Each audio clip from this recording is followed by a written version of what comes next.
Everybody wants to know what happened at the auction. Did you buy the Country Coach Affinity?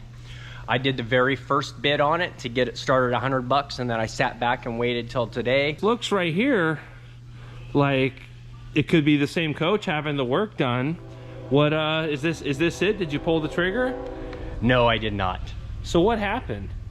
It ended up, it's on approval, selling for $70,000, which is, and then plus fees, which is going to be $20,000 more than I wanted to spend on it. And I've really had plenty of nights to sleep on it since then.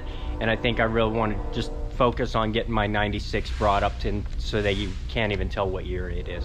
So did you place a bid on it? What was the first bid, and how did the bidding go on it?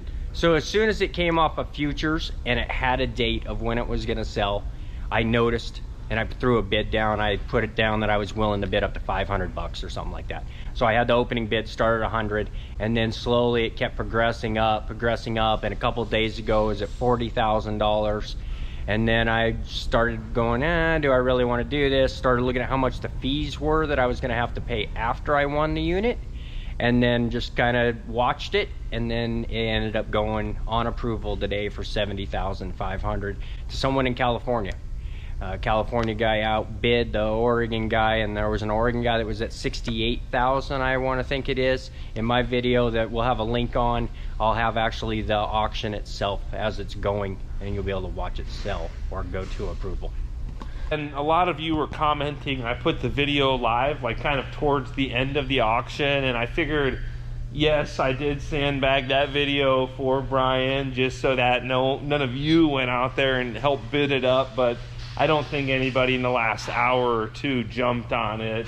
The video didn't even get that many views. It was only live for a couple hours. But you guys are sharp, because you guys were, they were all over. They knew the live people were like commenting live with the bid. So it's pretty funny if you go back and check the comment section. So, man, I'm a little bit bummed. We went out there and didn't quite get it. But that's the thing, though, is you got to go to like 10 different, until you find that gem, you're going to have to put in reps and go out there, look at coaches, touch them, feel them, smell them, and eventually you'll find that one coach like Brian's $7,000 Country Coach. I'll leave a link to that video in the description below, but you got to be patient. So Brian, what's in your future plans? What do you got going on?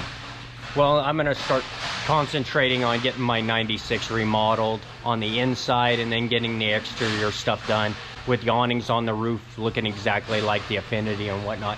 And like he talked about, is touching and feeling. You pay somebody to go and inspect it or put them on retainer and have them go look at it, because there was a lot more than just body work that needed to be done on that coach. It needed all 8 tires.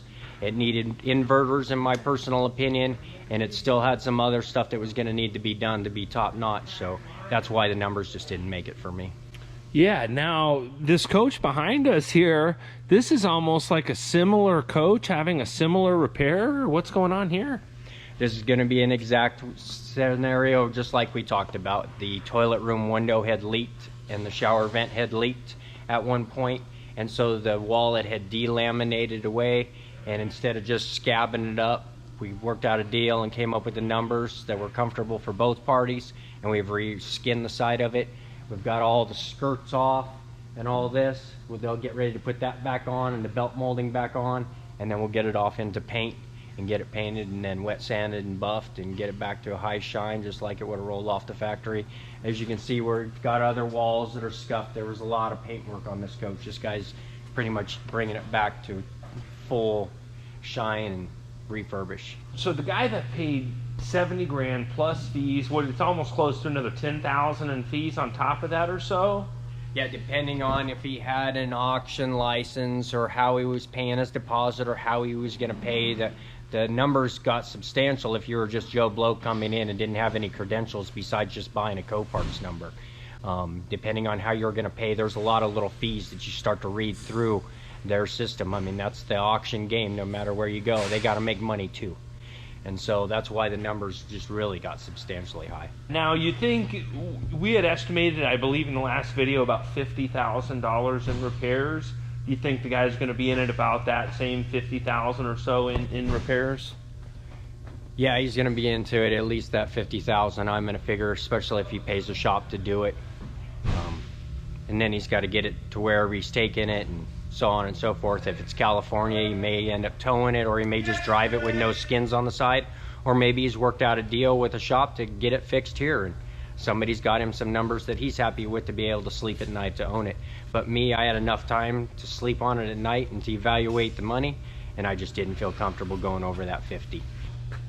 Still at 120 grand into it, or probably 130 at this point.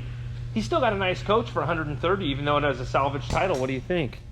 Oh no, he did. I mean, he got a good coach for if he doesn't want to sell it and he's not looking at resale value. And maybe when he walked the inside of the coach, if he did go inspect it and walk the outside of it, it was his cup of tea. Maybe the colors and everything, it was popping, and it was going to make him happy as a clam. You know, and to each his own. I know we did one previous vlog on this same coach, and I'll make sure to leave a link in the description below to that video. But are you going to make some videos on this whole buying situation as well? Yeah, I'm going to put out a few minute video that's kind of quick and shows about the numbers that I figured it was going to cost, and then show the auction as it closes live. I'm going to maybe wait a day or two to release that just to make sure it doesn't get relisted, but I'm thinking the insurance company may approve that $70,000. They're looking out for their investment in the end, and they may just not even take that deal and rerun it in a week, and then rerun it in 2 weeks until they try to find more people that are interested in it. Only time will tell. You win some, you lose some, right? Mm-hmm. That's the way it is. I mean, and you can't get all squirrely on it and just keep shooting for the moon trying to be the baddest. Well, Brian, I can't thank you enough for taking the time to share with me and the folks out on YouTube that cool buying experience. Very cool to see behind the scenes of someone buying a fire damage, or buying a water damaged country coach. So appreciate you. Make sure to subscribe to Brian's channel. I'll leave a link in the description below. I appreciate all of you subscribing to both of our channels. I hope you're all having a great day. Thanks again. Like he said, have a great day. Till next time.